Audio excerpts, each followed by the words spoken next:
Well, this goes back to our earlier conversation about standing. And there are people outside of Congress who have standing, and we're seeing those lawsuits, and so far they're succeeding. Look, Congress has the power of the purse. Under Article 1 of the Constitution, one of the most foundational powers that's assigned to Congress is they get to decide who to allocate money to, what the budget looks like, what gets spent, what doesn't, all of this stuff, power of the purse stuff. When presidents try to prevent Congress's directions from being enforced, that's called impoundment. And so we're seeing a number of lawsuits challenging impoundment.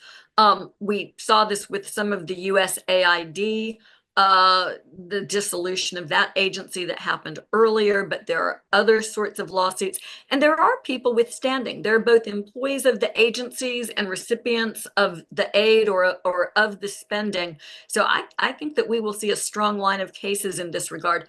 This is an interesting one. It's tough to know how the Supreme Court will receive these cases. There is, as this court likes to say, a history and a tradition of letting Congress decide how the money gets spent, not the presidency. There is strong precedent from the Supreme Court itself on this issue. So we'll find out if they're willing to make new rules for Donald Trump or not.